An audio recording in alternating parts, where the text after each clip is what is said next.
Primeiro passo é a montagem da árvore genealógica. Você conseguir colocar ali no papel quem são seus avós, bisavós, trisavós, ou pelo menos o nome, já ajuda muito, né? E o primeiro passo de qualquer processo de cidadania é você saber...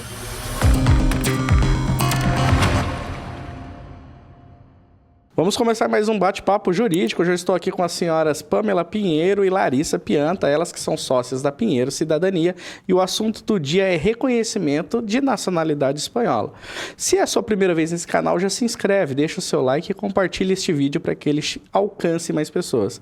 Pamela, para quem não te conhece, se apresenta, por favor. Sou Pamela, especialista em cidadania europeia, mais focado na espanhola e na italiana. E trabalho desde outubro de 2023 com isso. Legal. E você, Larissa? Eu sou Larissa, advogada, especialista em direito internacional e trabalho com cidadania europeia junto com a Pamela. Vai completar um ano. Legal. Então vamos lá. Quem se interessa por essa matéria provavelmente sabe ou desconfia que tem um ascendente espanhol, italiano, enfim, de alguma nacionalidade, né? Como é que funciona então esse começo desse processo? Às vezes a pessoa não sabe, não tem certeza. Como é que ele pode estar descobrindo um pouquinho mais sobre essa ascendência dele? O primeiro passo é a montagem da árvore genealógica. Você conseguir colocar ali no papel quem são seus avós, bisavós, trisavós, ou pelo menos o nome, já ajuda muito, né? E o primeiro passo de qualquer processo de cidadania é você saber quem é o europeu, né? Então, no caso da cidadania espanhola, você sabendo quem é o espanhol, a gente consegue fazer o estudo de caso para confirmar se você tem ou não o direito à cidadania. Porque não basta você ter o ascendente ali europeu. Você tem que ter o ascendente que consegue trazer o direito até você. Então, no caso da cidadania espanhola, a gente consegue alcançar ali filhos e netos, alguns bisnetos, alguns trinetos, e aí dali pra cima já não tem mais direito. Isso daí é meio padrão para diferentes nacionalidades ou é exclusiva da espanhola? A Europa num todo tem a cultura da cidadania por descendência, mas aí cada país vai determinar o limite geracional do pedido. Sim. E Larissa, a Pamela falou a respeito dessa árvore genealógica, né? Como é que o interessado faz? Ele vai conversar com os avós, com os pais? É a primeira dica que a gente dá. Realmente marcar um café com os seus antepassados. Porque só assim a gente vai conhecer a nossa ascendência, conhecer a nossa história, conhecer, sabe, de onde que eles vieram e tudo mais. E nisso a gente vai matar até algumas curiosidades, né, peculiares e aprender, né, qual é a nossa linhagem, que é muito importante também. E a maioria das pessoas que tem interesse na cidadania europeia se interessa também por essa parte, né, que é muito cultural. Legal, você falou a respeito disso, né? Eu acho que é uma das principais coisas que traz para a família esse senso de pertencimento, né? De saber quais são suas raízes, de onde você veio, suas tradições. Isso vale muito mais do que qualquer passaporte europeu, né? Exatamente. É o resgate, né, da memória. Inclusive, a cidadania espanhola traz o nome de memória democrática, lei da memória democrática, justamente por conta disso. Porque muitas histórias foram perdidas durante o tempo, né? Eles imigraram para o Brasil, ali para conseguir uma vida melhor, e deixaram a Espanha de lado num todo. Então, só carregou o sobrenome, porque não tinha outra opção, mas a história em si foi perdida no tempo. Então, a lei traz a possibilidade de resgate dessa memória. E falando assim a respeito da cidadania espanhola, ele fica restrito aos imigrantes que chegaram no país um determinado tempo ou não importa a época? A lei em si traz a questão do exílio, né? Que é quando, em tese, só poderia fazer o pedido as pessoas que são descendentes de espanhóis exilados. Porém, no Brasil, nós não temos muitos exilados. Porque os espanhóis que vieram para o Brasil vieram na época em que o governo brasileiro pagava um subsídio para os espanhóis virem para trabalhar. Então, o governo mandava dinheiro, eles vinham para o Brasil. E aí, aqui no Brasil, eles já tinham um emprego. Então, os fazendeiros vinham para os portos ali, né? Em São Paulo, eles desciam no porto de Santos ou Rio. E aí, ficavam em hospedarias. E das hospedarias, os seus senhores vinham buscar e levavam para as fazendas no interior de São Paulo, no interior do Rio. E aí, ia, né, Brasil afora. Então, o nosso público aqui no Brasil, os descendentes aqui no Brasil de espanhóis, não são descendentes de exilados, que são as pessoas que fugiram da guerra. São descendentes de pessoas que vieram, literalmente, procurar uma vida melhor, procurar uma oportunidade, porque na época a Espanha estava ali muito complicada, né? Não só pelo risco de surgir uma guerra, mas também pela questão da fome, né? Eles estavam passando dificuldades. Legal. E Larissa, a questão de documentação, né? Vamos falar da burocracia que envolve esse processo aí. Que tipo de documento que as pessoas normalmente precisam ter para começar um processo, né? Então, ela precisa providenciar ou contratar uma assessoria que providencie para ela. Quais tipos de documentos ela precisa ir atrás? Olha, a chance dela conseguir um processo muito bem sucedido sem uma assessoria é mínima. Sim. Né? Por isso que a gente tá aí. Porque o primeiro passo é realmente ter o documento que comprova, né, o ascendente europeu. Sim. No caso, a certidão de batismo, a certidão de nascimento. Isso a Pamela até consegue explicar melhor depois, porque ela que faz a busca. Sim. Né?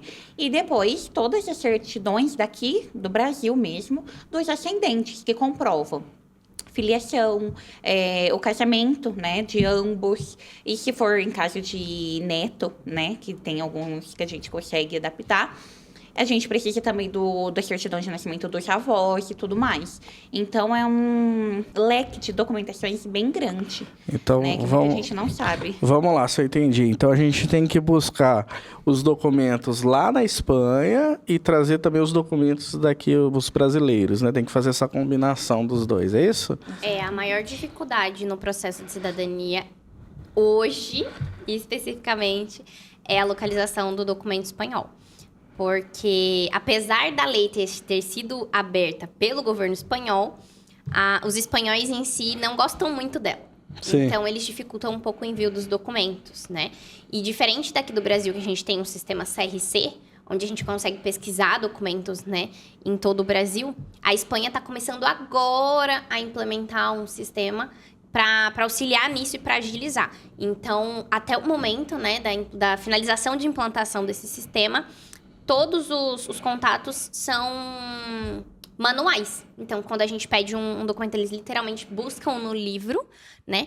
E aí, conforme as cidades vão se atualizando e digitalizando seus acervos, passa a ser mais rápido essa resposta, essa devolutiva, né? Mas, como eu disse, está ainda em andamento, né? Prova disso é que agora eles implementaram nos consulados o sistema de CIREG, que é para agilizar justamente os processos, né? Então, o intuito desse sistema é que todos os processos recebidos sejam analisados com mais agilidade para que chegue o registro dos espanhóis solicitantes via consular mais rápido. Legal. E esse é o quê? É um sistema informatizado? Ele é eletrônico ou é só um sistema de movimentação? É um sistema eletrônico do próprio governo espanhol, direcionado para os consulados e para os registros civis, né?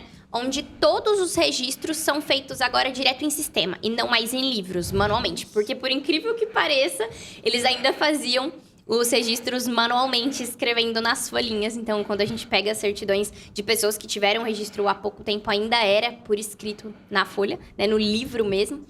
E então, com essa automação agora, com esse sistema totalmente digital, todas as certidões vão vir digitadas e fica mais fácil de conseguir localizar esses documentos, né? Então, tudo que for feito em consulado já está no sistema e o que está em livro está sendo passado para esse sistema também. Então, daqui a um tempo, a gente vai ter uma facilidade muito grande em localização de documentos de antepassados, porque todos eles vão estar dentro do sistema. O Brasil está dando aula para eles, então, porque o nosso já estava funcionando, né? Bem isso. Legal. E Larissa, e nos casos que a pessoa tem até a informação do documento, né? Então, sei lá, eu sei que eu tenho uma cópia antiga de um documento aqui de um ancestral meu, às vezes até um documento brasileiro, né? Só que eu vou lá no cartório e está extraviado, né? Às vezes a gente sabe, né?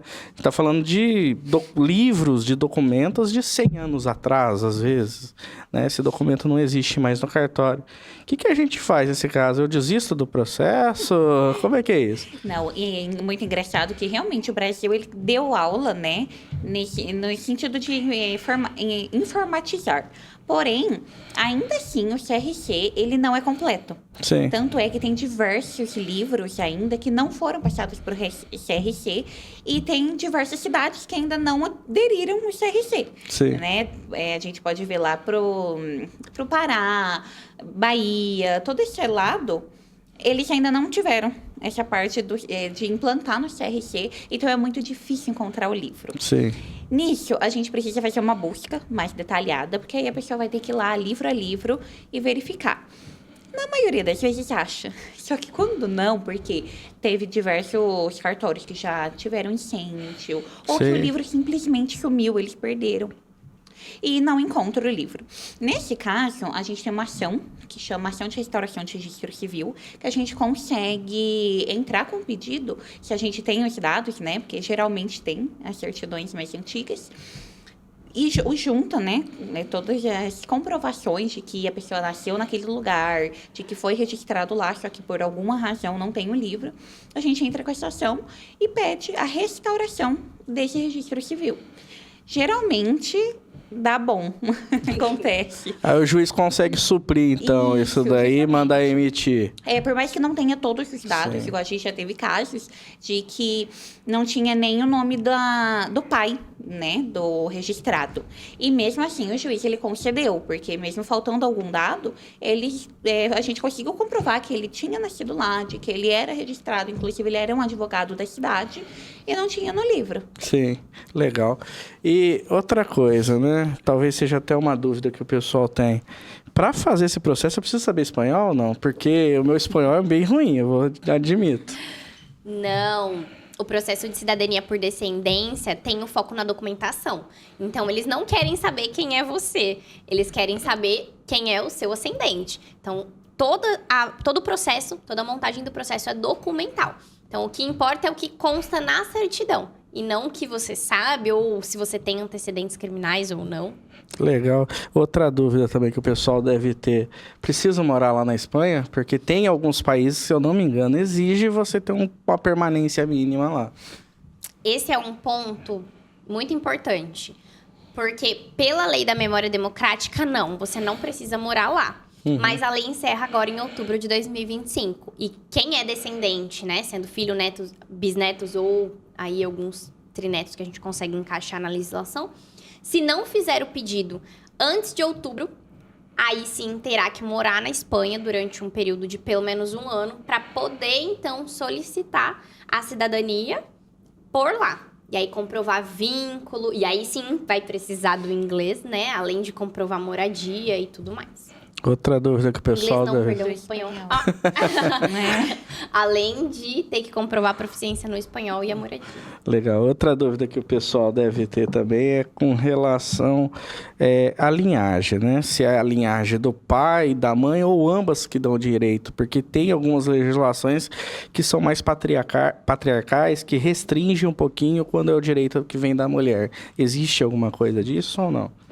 A lei traz um adendo, sim, para o caso de mulheres que se casaram com estrangeiros e perderam a nacionalidade espanhola por conta disso. Mas, hoje, a aplicação da legislação, né, segundo o entendimento consular, não está sendo pontuado isso, né? Então, apesar da lei trazer isso, os consulados estão sendo relevantes e estão aceitando os processos independente de quem seja o espanhol que realmente traz o direito. Tem que ser o espanhol nascido na Espanha, você tem a certidão, eles aceitam o seu pedido, analisam e fazem ali o processo de aprovação e tudo mais, né? Então, é assim... Tem, porém, mas graças a Deus, ele não está sendo exigido, né? E aplicado hoje. Legal. Trazendo benefício para muito mais pessoas, né? Sim. Larissa, então vamos lá. Eu consegui essa documentação com muito custo. Né? Cheguei, né, no seu escritório e falei, olha, eu quero dar entrada. Como é que é esse processo de dar entrada no consulado? Isso é agendado, é hora marcada, eu vou lá a hora que eu quiser? Como é que funciona esse operacional da coisa? precisa fazer o agendamento consular para a cita. A cita nada mais é do que ir pessoalmente até o consulado, porque é personalíssimo, não pode ser por terceiros. Sim. E realmente apresentar a documentação que a gente juntou durante o processo. Isso inclui a certidão espanhola, os anexos e as certidões brasileiras. Sim. Legal. Então, assim, foi legal você ter falado que mesmo a pessoa que tem uma assessoria, né, ajudando, ele necessariamente vai ter que ir até o consulado. Então, ele precisa se organizar para poder cumprir essa etapa do processo, certo? Exatamente.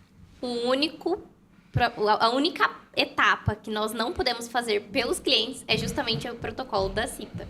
O restante a gente consegue resolver tudo. Mas é um bom turismo, né? Que o consulado é muito bonito, por sinal. Realmente. E legal. Aí você falou, Pamela, a respeito do prazo de validade, né? Que é algo importante, né? Então, você citou que a lei ela vai até outubro e tal. E como é que fica nessa situação? Então, assim, eu tenho um espaço curto de tempo, né? Até outubro, né? A gente está gravando aqui esse episódio no mês de junho, né? Como é que fica, então, para o cidadão que quer aproveitar isso daí? Porque ele tem que fazer o agendamento. Esse agendamento pode cair numa data futura ou necessariamente tem que cair antes de outubro? O agendamento em si, até o começo desse ano, era uma incógnita, né? Nós não tínhamos certeza de como ia ficar. Até que no início desse ano, a Espanha, o governo espanhol, soltou uma nota dizendo que os agendamentos estão assegurados desde que haja uma solicitação eletrônica dentro da vigência da lei. Sim. Então, como em alguns casos, a gente precisa mandar e-mail. Então, esses consulados que precisam do envio do e-mail, enviando o e-mail, eles já têm a garantia de protocolo após o fim da lei, né? Então, se a gente agendar para novembro, por exemplo, não vai ter problema, o processo vai ser aceito normalmente, mas porque a gente teve a garantia ali do e-mail eletrônico. Mas a gente tem alguns consulados dentro do Brasil, que é o caso da Embaixada em Brasília e Salvador, né, que não tem o envio do e-mail. Então, nesses lugares, a pessoa precisa efetivamente fazer o agendamento antes do fim da lei para que ela possa fazer o protocolo. Um ponto importante nisso é que precisa fazer dentro da lei o agendamento. Só que não necessariamente a agenda do consulado vai estar aberta dentro da lei. Sim. Hoje, a agenda de São Paulo, por exemplo, está aberta somente para agosto. Sim. Então, a gente tem um período de 2 meses para fazer o agendamento. E no caso de Brasília, que precisa fazer o agendamento durante a lei, pode ser que também tenha somente para depois de 2 meses, ou seja, depois do fim da lei. Mas fazendo o agendamento eletrônico, você já consegue garantir a sua cita. Legal, deixa eu tirar minhas dúvidas aqui, que eu sou bisneto de espanhol, preciso tirar as dúvidas. O meu pai é falecido e a minha avó também. E eu consigo, na entrada, pulando esses 2 elos, né? Porque eu tenho que sair lá do meu bisavô para mim. Como é que eu faço? O seu caso é de bisneto com ascendência falecida. Então, em tese, você não teria direito pela lei lei da memória democrática. Mas o Código Civil espanhol traz o direito para os filhos de espanhóis. Então, em tese, você passa a ser neto e não bisneto. Por esse entendimento da lei da memória democrática com o Código Civil, a gente consegue fazer o seu processo de cidadania, o seu pedido, né? Apresentando todos os documentos, puxando ali do bisavô. Mas quando a ascendência é viva, a gente não recomenda pular, porque aí a gente acaba dando ali uma deixa pro consulado fazer uma negativa, né? Sim. A gente dá um motivo ali para eles empacarem ali o seu sonho, né? Então, no seu caso, tendo todo mundo falecido, não tem outra forma de fazer o seu pedido. Então, a gente aplica dessa forma, né? Apresentando para eles a documentação com o entendimento das 2 legislações juntos, o entendimento jurídico. Então, quem tem um ascendente vivo tem que convencer o velhinho a ir lá, não tem jeito. É, bem isso. Então, tá bom. E vamos lá. Larissa, o que eu ganho de benefício com isso, né? Porque, assim, a pessoa, ela, além de todo esse reconhecimento, essa memória, né? Saber que eu sou um descendente de europeu e ter toda essa cultura que eu trago para mim, mas na prática, jurídico, né? O que eu ganho de benefícios sendo um cidadão europeu? Olha, da mesma forma que você tem benefícios sendo cidadão aqui, você vai ter 2 benefícios, que seria ser cidadão lá também. Então, todos os direitos que os europeus têm, você também vai ter. Então, você pode estudar, você pode trabalhar, você pode ter até aposentadoria lá também. Sim. Né? Então, tudo que você tiver aqui vai ser duplicado, porque é por isso que chama dupla cidadania. Sabe? Então, a gente teria o duplo direito também. E eu não perco a minha cidadania brasileira conquistando a cidadania europeia? Não, de forma alguma. Realmente, você vai ter as duas cidadanias. O Brasil não tem impedimento para você adquirir outra nacionalidade, né? Então, você não perde a nacionalidade brasileira e pode optar pela outra. Uma vantagem também de ter a cidadania espanhola é que o sistema de saúde espanhol é muito bom.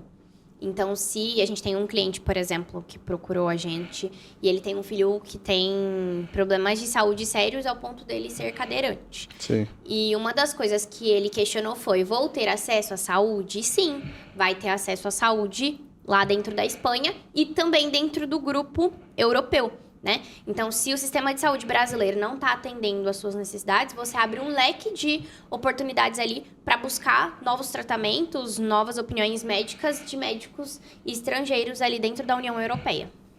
Foi bom você tocar nesse ponto que eu estava curioso aqui. O pessoal que procura tem muito essa vontade de emigrar para lá, de fixar residência? Como é que é isso daí? Qual que é o perfil do público que procura? Olha, isso é bem amplo. A gente tem muitos clientes que sim querem imigrar, como a gente já tem clientes que já estão lá e não estão conseguindo se regularizar de outra forma, e aí precisam da cidadania europeia para se manterem, né, lá, porque senão pode acontecer exportação, né, deportação, perdão, exportação não. Né? Pronto, vou exportar as pessoas, Jesus! Não, mas a gente tem... Esse ponto é muito importante porque a gente tem todos os tipos, né?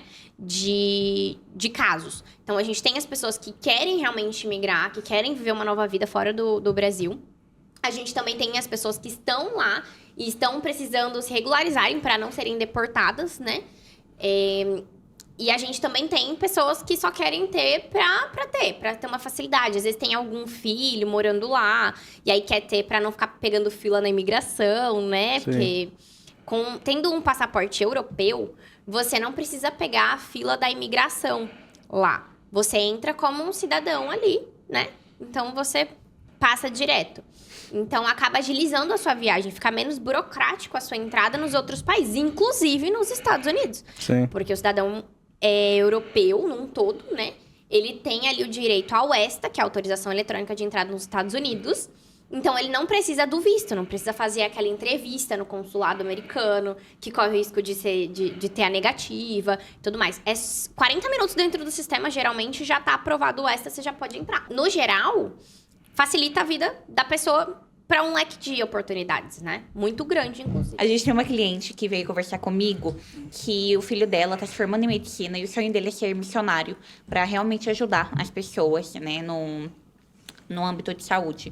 E aí ela falou, olha, eu quero muito fazer minha cidadania, porque o meu filho, sendo missionário e tendo a cidadania, vai facilitar, porque aí ele consegue ir para todos os países europeus sem nenhum impedimento. Porque Sim. atualmente, por mais que tenham os Médicos Sem Fronteiras e outras coisas, outros programas, né, que já auxiliam nisso, tem muito impedimento. Sim. Então, ela veio procurar a gente justamente para não ter esse impedimento, porque é o sonho da vida dele ser missionário. E uma dúvida, ele vai ter que revalidar isso lá, esse diploma, porque ele está estudando aqui, né?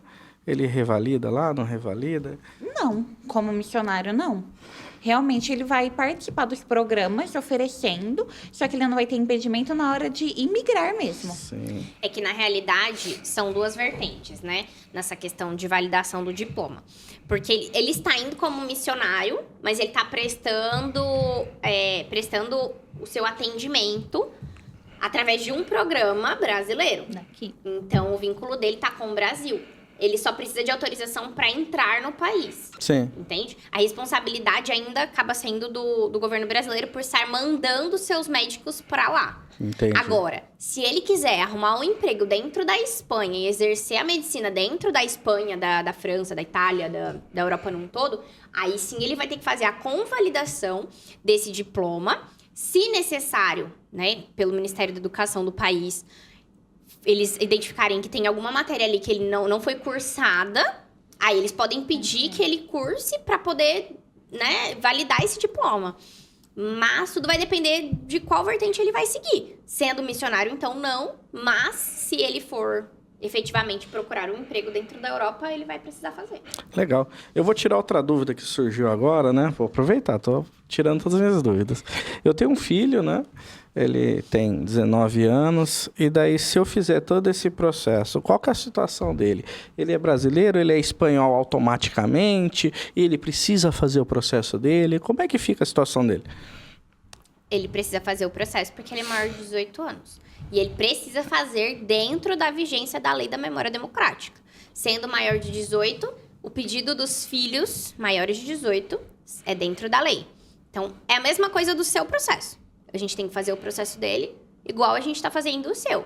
Agora, se ele fosse, os filhos menores de 18 anos podem fazer o processo posteriormente pelo Código Civil. Sim. Então, sendo maior dentro da lei e menor, precisa ser posteriormente, antes dos 21 anos. Legal. E é um interessante porque, assim, a Lei da Memória Democrática traz lá o prazo de 18 anos. Então, se você tem mais de 18 anos, você pode fazer pela Lei da Memória Democrática. Mas o Código Civil Espanhol diz que é até os 21. Então, os filhos menores de 21 anos podem fazer o pedido pelo Código Civil, né? E eles não podem fazer pela Lei da Memória Democrática. Entendi. E, Larissa, vamos falar um problema que acho que o brasileiro vai ter, que são as fraudes, né? Então, a gente sabe que sempre tem golpista querendo aplicar fraude em qualquer matéria que gere interesse, né? E daí a pessoa que está assistindo o podcast, como é que ele faz para identificar se aquela assessoria é de verdade, não é fraudulenta, tem um jeitinho de garantir a cidadania, furar a fila, enfim. Como é que é isso daí para a pessoa se precaver e não cair em golpes? Olha, não tem jeitinho.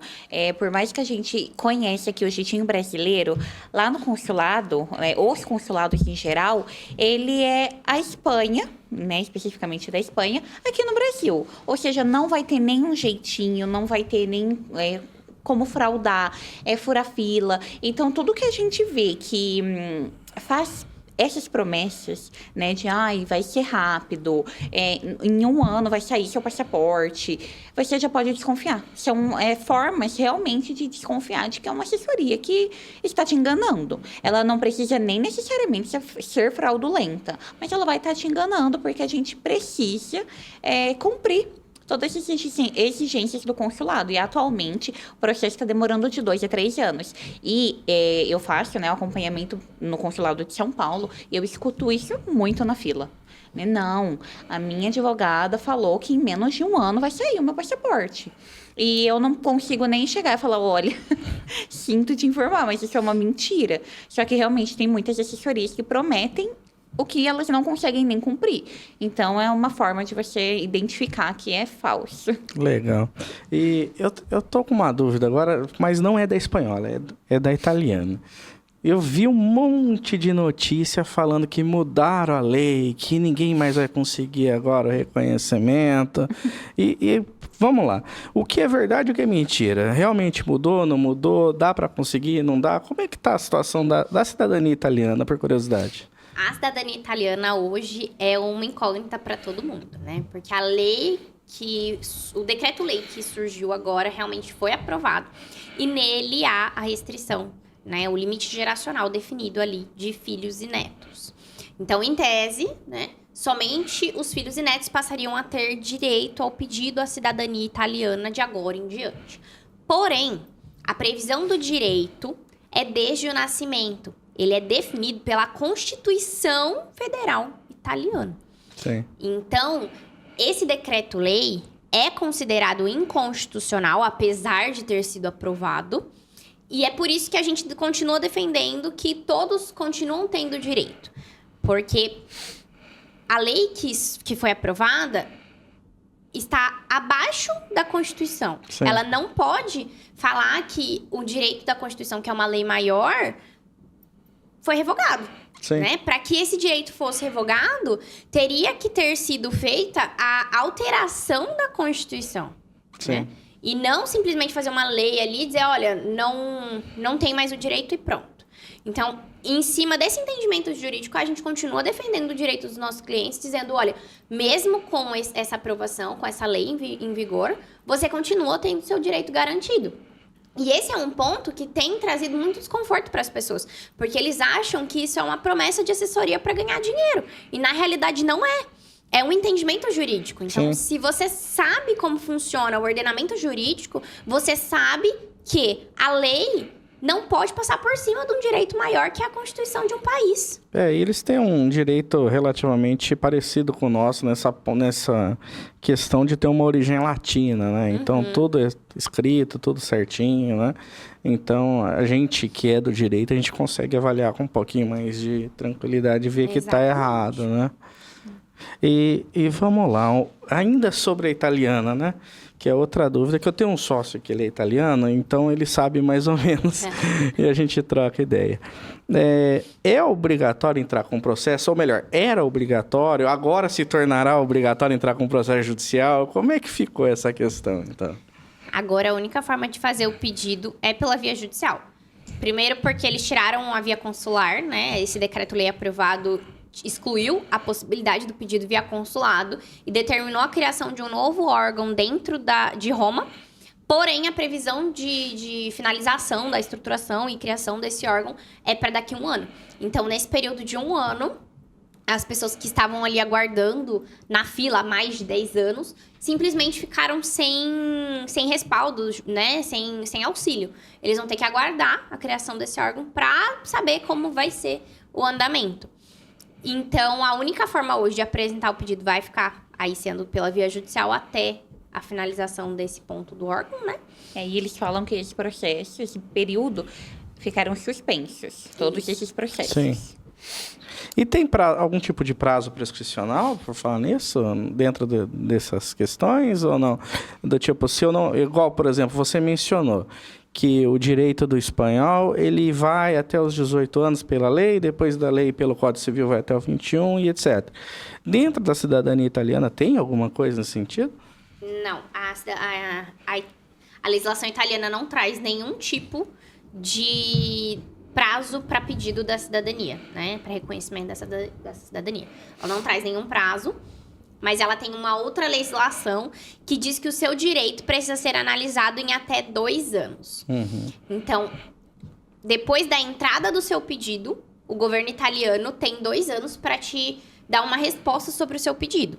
Então, em que pese não haja ali um limite de idade para pedido dessa cidadania, desse reconhecimento, a gente tem um prazo para que o governo te dê uma devolutiva. Legal. E vamos lá, no caso do meu sócio, né, vou pegar ele de exemplo, que é italiano, ele quer fazer o processo e tal, ele precisa constituir uma consultoria aqui no Brasil, constituir lá, já que tem que entrar com o processo judicial, como é que é isso? Na verdade, assim, o processo italiano, ele sempre vai ser montado por uma junção, né, de 2 assessorias. Porque, como a gente faz ele pela via judicial, a gente tem um escritório parceiro dentro da Itália que recebe a nossa documentação e faz a distribuição desse processo judicial dentro do ordenamento italiano, né? No que eles chamam de tribunal. Então, toda a preparação da documentação a gente faz aqui pelo Brasil. Tradução, apostilas, tudo que é necessário para que os documentos estejam corretos. E aí, a gente, finalizando a pasta documental, manda só para distribuição desse escritório parceiro, né? Então, para buscar uma ajuda, você tem a opção de montagem da pasta sozinho, correndo os riscos, lógico, de erros, né? Sim. E aí, você vai precisar, efetivamente, de um parceiro, né? Um escritório dentro da Itália que tenha acesso ao judiciário italiano para que faça a distribuição. Sim, legal. E aproveitando, né, nessa questão de dicas, já que você falou, né, que é interessante, Larissa, o que a pessoa pode fazer assim para minimizar a chance de indeferimento? De repente ele quer até fazer sozinho, ou quer adiantar alguma coisa, né? Ou já quer levar os documentos mais prontos para vocês. Quais seriam algumas dicas que a gente poderia dar para que maximize a chance de êxito desse processo? O primeiro ponto é realmente ler sobre a lei. né? Vou falar da cidadania espanhola agora. Lá tem um site que você tem as indicações do que você precisa apresentar, do que você precisa fazer. Sim. Só que a maioria das pessoas, elas não param nem para ler essa parte, que é de instrução mesmo. Sim. Então, se ela ler lá certinho, ela já vai saber quais documentos elas vão apresentar, o que é necessário, como fazer o agendamento da cita e tudo mais. Porém, tem alguns detalhes que não é passado lá. Um exemplo disso é que a gente precisa fazer a comunicação de casamento e óbito para o seu registro civil de nascimento, quando for emitir a certidão brasileira de nascimento, Sim. que não vai constar lá. Só que para o processo de cidadania espanhola isso é muito importante. Entendi. Então, realmente, é primeiro ler, ver quais são os documentos, e aí, se você tiver alguma dúvida, realmente contratar uma assessoria. Legal. E uma última dúvida que eu tenho, né? Anos atrás, eu conversei com uma prima minha, né?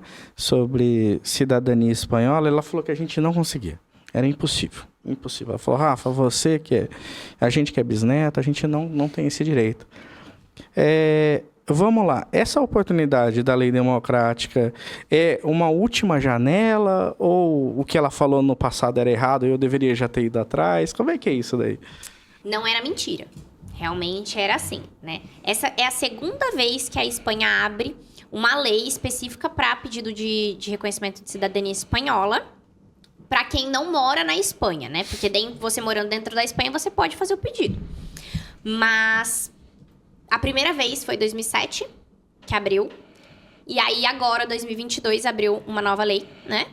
E ela encerra agora em outubro. Então, assim, de 2007 a 2022 é um período longo, né? Sim. Muito longo. Então, a gente não sabe se vai ter uma nova lei, quando vai ter. Então, por enquanto, essa é uma oportunidade única para o pedido da cidadania sem a obrigatoriedade de morar na Espanha. Legal. A gente tinha combinado ficar meia hora aqui conversando, né? A gente já bateu o nosso tempo, passou assim rapidinho. Eu agradeço demais vocês duas terem vindo aqui conversar comigo. E eu vou abrir o microfone para vocês se despedirem. Eu quero agradecer pela oportunidade de estar aqui. É uma alegria imensa. Estava muito ansiosa para estar aqui com você. Quero te parabenizar por tudo que você está construindo aqui no podcast. Eu sinto muito orgulho de você. E eu torço para que continue dando muito certo, que o canal continue crescendo, que você tenha novas oportunidades e que a gente volte. É isso aí.